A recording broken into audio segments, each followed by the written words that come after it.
Hello, my name is Kirk Oley. I'm one of the founding partners at Suweeka. Today I wanted to take some time to introduce you to the Suweeka Lifter, show you how we build it, show you how you install it on your vehicle, and some of the basic operation and what it can do. Please follow along. I'll do my best to slowly walk you through the various steps so you can have a great understanding of what we are offering and how it's different from what is out there on the market.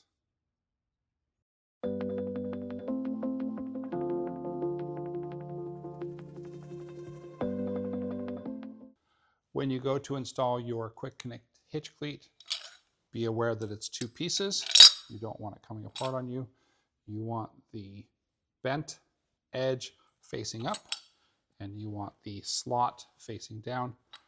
I'm going to line up the holes in the sleeve with my finger, feed it into the receiver.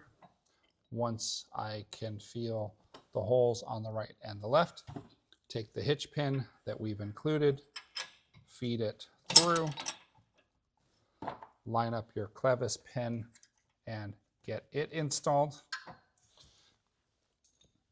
Using a number 8 Allen on an extension and a ratchet, you're going to tighten it up. It's a little bit of an upward slope.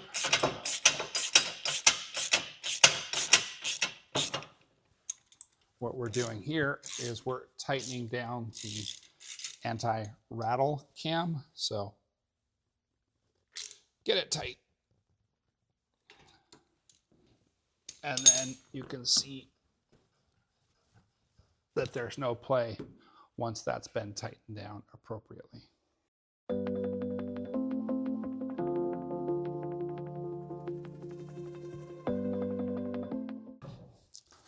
When you take the lifter out of the box, you'll notice that we've already opened it a little bit. Gives you a nice handle as you're installing it. Quick Connect hitch cleat is already in the receiver, so I take it, bring the lifter above the Quick Connect hitch cleat, lower it down, and then it pivots in place. You're aiming for this bar to rest inside this flange. Again, drop it down, lower it into place. Now to secure it, I tighten the locking knob by turning it clockwise till it stops, back it off to 12, 3, 6, or 9 on the dial. Use the key to lock it in place, and we're secure.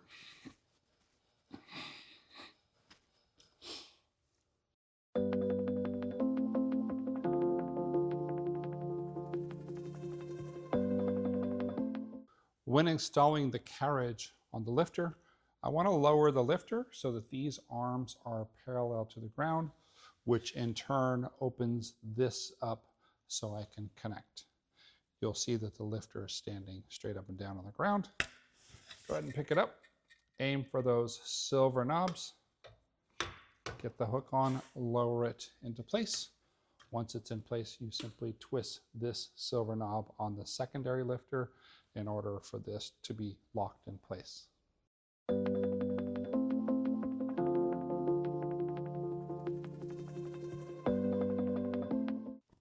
So as I mentioned with the capture nuts, you've got a raised flange, which you can see there. The raised flange is the side that feeds up when you're installing the capture nuts into the extrusion. The other side is basically flat.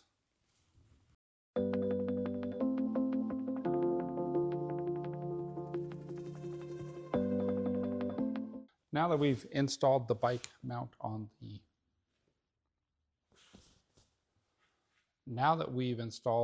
wheel stop on the bike mount, we're going to install it into our extrusion.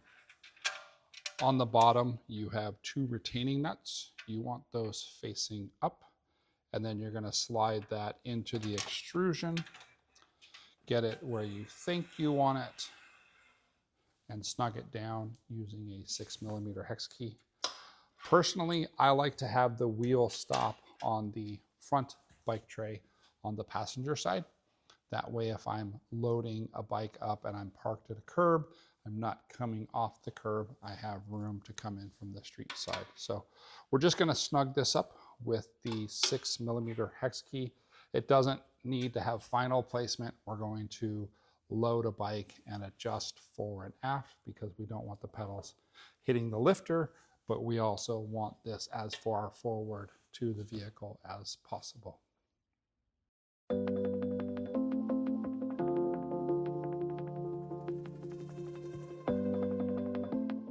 In the long box that you receive, you're going to have a bike mount, a wheel stop that hasn't been attached yet, and your stabilizer arm. In order to attach the wheel stop, you want to remove the hardware that's already in the bike tray.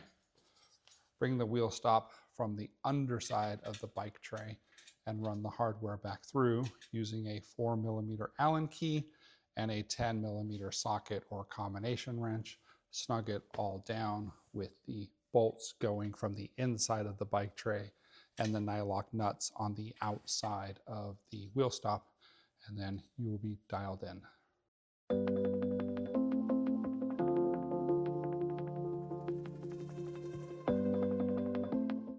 Let's talk about installing your stabilizer arm. It's going to come with your 4 bolts, split washers, and capture nuts installed. You want to remove them. Before we go very far, we want the orange TPU pad facing the bike tray. So raise this up so it'll balance in place. Feed your capture nuts into the extrusion. There's a raised flange. It needs to be facing up.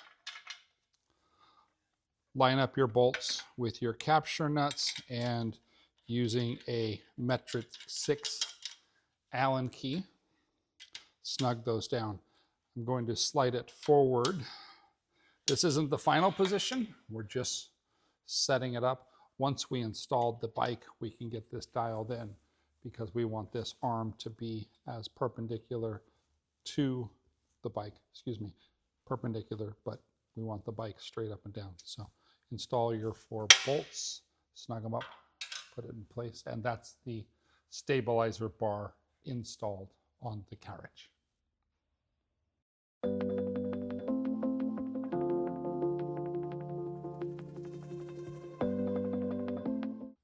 Once everything is installed, you've got your drill with the Camco socket adapter that comes in your small parts. In order to lower the lifter, you put your drill in reverse and simply lower it.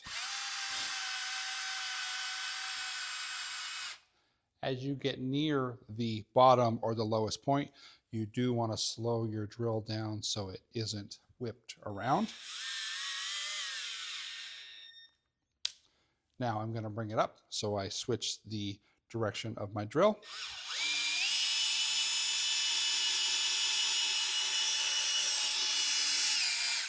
I'm keeping an eye on this gap, which is going to disappear as the 2 lifter arms nest together. As that gap gets smaller, I slow the drill down. Again, there's no reason to slam it shut because you don't want the drill to be cranked.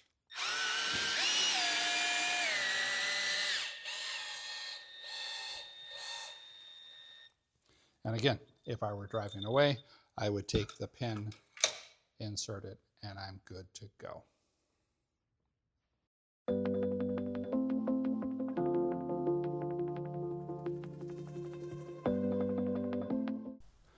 I'm going to walk you through the process of loading up a bike now that the lifter and carriage are in the down position.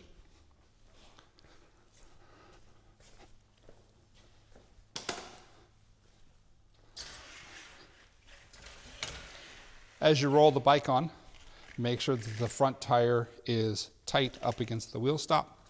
You might need to adjust your pedal so there's no interference from the stabilizer bar. As I hold the bike, I hold it with my left arm so it doesn't go anywhere. You want to attach to the bike as high on the frame as you can, whether it's the sloping tube or the seat post tube. In this instance, it's the down tube. attach the strap through the roller cam, and we're good to go. Again, we're as far forward in the front wheel tray as we can. Now, I'll raise it up and add the wheel straps because it's easier to work on this when it's in the up position versus bending over and working on it on the ground.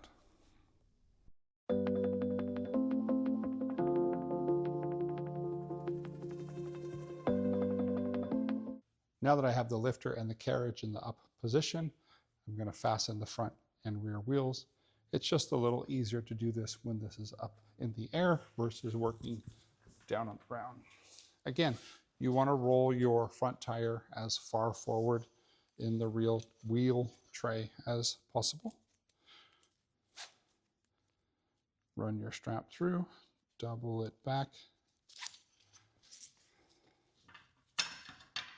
cinch it down. I like to take the extra time to double the strap back so it's not blowing around or flopping around when I'm driving.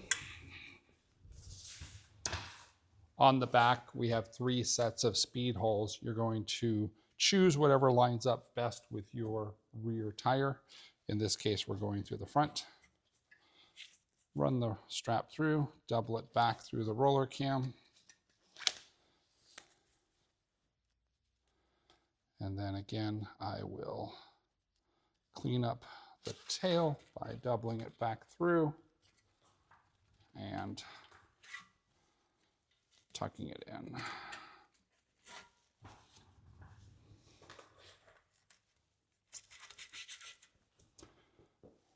That's securing the front and back wheels.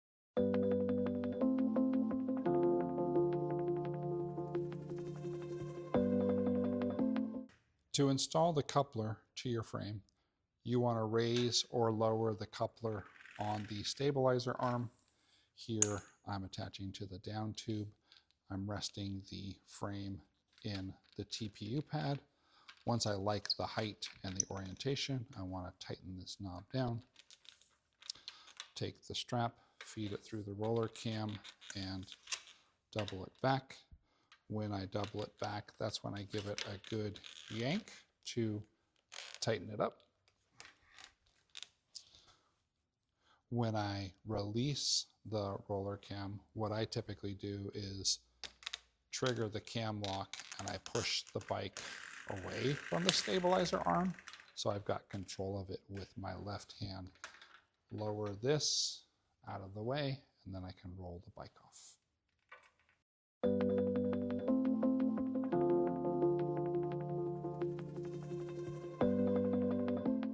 Once you have raised the lifter all the way up and you're ready to head out on your adventure, you take the safety pin and insert it. You're ready to go. There's 2 pins. The lifter pin is the larger diameter pin. The smaller diameter pin is for when you want to fold up the carriage. When you're not using it to transport bikes, you fold it up into the 90, insert the pin, and you're ready to go.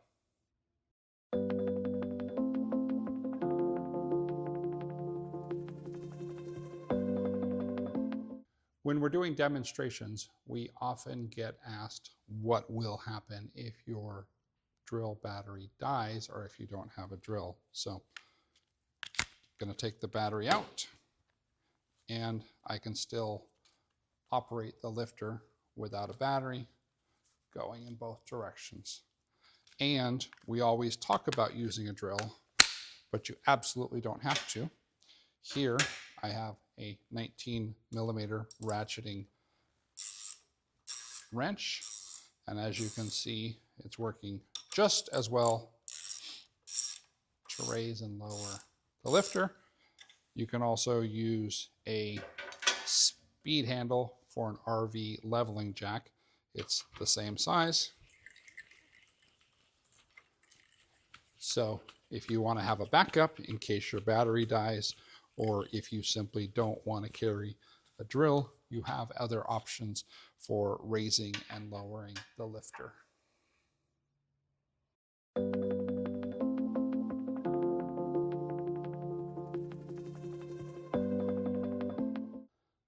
Our lifters come with 2 matching keys for the locking knobs.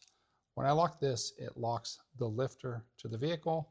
When I lock this, it locks the carriage to the lifter. So you want to tighten them up, snug your locks up as much as possible, and then back them off to 12, 3, 6, or 9 on the clock.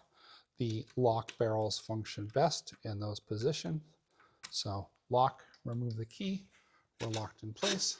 This one, I'm going to lock it without the carriage, lock it, and we're locked in place. So again, 2 matching keys that fit both of the locking knobs for security.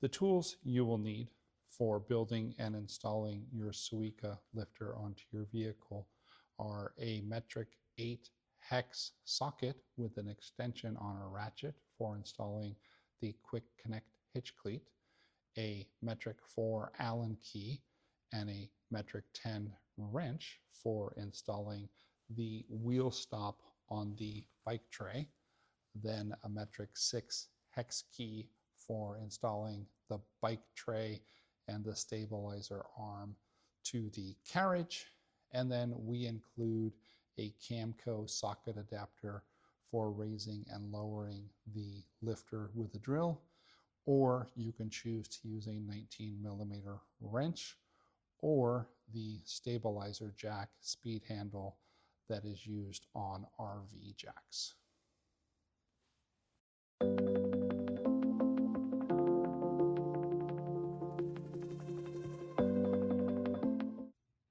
We have walked you through the steps of building and installing your Suweeka lifter on your vehicle, loading up a bike, and basic operational skills. Want to thank you for watching. If you have any questions, please send them to me, info@suweeka.com, and I will do my best to answer them. If you have ideas and suggestions for future videos, please send them as well. We want to answer all the questions and do the best job of explaining we can. Thanks for your time.